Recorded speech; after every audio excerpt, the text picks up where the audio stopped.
நண்பர்கள் அனைவருக்கும் வணக்கம். இந்த உலகத்துல என்றைக்குமே உள்ள விஷயங்கள் எதுங்க? எப்பவுமே இந்த உலகத்துல அழியாது, என்னைக்குமே உள்ள பொருள் அப்படின்னா அது என்னங்க? ஏன் ஜோதிட வீடியோவில் இதெல்லாம் சொல்றேன்னு கேட்குறீங்களா? சித்தாந்தத்தை ஜோதிடத்தோடு இணைச்சு தான் நம்ம அதை நூலாக கொண்டு வர முயற்சி பண்ணிட்டு இருக்கிறோம். இப்போ இந்த சித்தாந்தத்தினுடைய தன்மையை நீங்க புரிஞ்சுக்கணும் அப்படிங்கிறக்காக தான் ஷார்ட்ஸ்ல இதெல்லாம் கொடுத்துட்டு இருக்கேன்.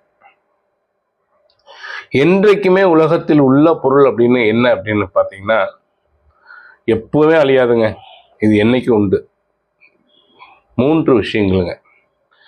ஒரு விஷயம், இந்த விஷயத்தை யாரும் தோற்றுவிக்க கிடையாது, யாரும் புதுசா தோற்றுவிக்க கிடையாது. ஆனா இது என்னைக்கு அழியும் போறதில்லை. அது என்னன்னு எடுத்துட்டீங்கன்னா, ஒன்று ஃபர்ஸ்ட் கடவுள். இறைவன் தோற்றமில்லாதவன், அவனை யாரும் புதுசா தோற்றுவிக்கல. நம்ம கும்பாபிஷேகம் பண்றோம், அது வேற.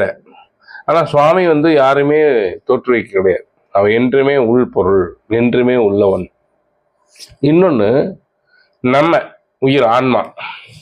இந்த ஆன்மாக்களை யாரும் தோற்றுவிக்கல. அப்போ கடவுளோட வேலை என்னங்க சொல்றேன்? கடவுள் தான் நம்மை தோற்றுவித்தாரானா இல்லை. ஆச்சுங்களா? கடவுள் நம்மை தோற்றுவிக்கல. இன்னொன்று என்ன அப்படின்னு கேட்டீங்கன்னா, மலம் அல்லது வினை, தலை அல்லது மலம் என்று சொல்லுவோம். மலம் என்றால் நம்முடைய மூல மலம் சொல்லக்கூடிய ஆணவ மலம். இன்னைக்கு அது பிடிச்சுதான் எல்லாத்தையும் ஆட்டுது. நான் யாரு தெரியுமா, நான் எப்படிப்பட்டவன் தெரியுமா, எல்லாரும் ஒரு சுச்சுவேஷன்ல நமக்குள்ள தோன்றது ஒரே விஷயம் என்னங்க, நமக்கு நம்முடைய சுயமரியாதைக்கு ஏதாவது ஒரு பாதிப்பு வரும்போது, நான் யாரு, என்ன போய் அந்த எண்ணம் இப்ப ஏற்பட்ட ஆளுக்கும் நமக்கு வந்துட்டு தானே போகுது. அது வரக்கூடாதுதான், ஆனா வருதே.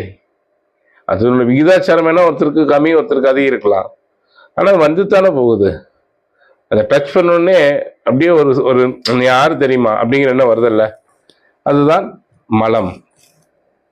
இந்த 3ம் ஆதியற்றது, அனாதியானது, எப்பவுமே உண்டு.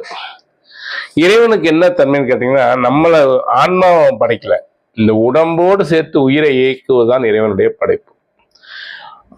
ஆன்மா தனியா இருந்தது, இதுக்கு இந்த உடம்பு கொடுத்து நம்ம இயக்குகிறான் பாருங்க. அறம்பாவம் என்னும் அருங்கயிற்றால் கட்டி இந்த உடம்பையும் உயிரையும் சேர்த்து இயக்குவதுதான் இறைவன் நம்மை படைத்துள்ளான் அப்படிங்கிறத நீங்க புரிஞ்சுக்கணும். புரியுதுங்களா? அப்போ என்றுமே உள்ள பொருட்கள் இறைவன்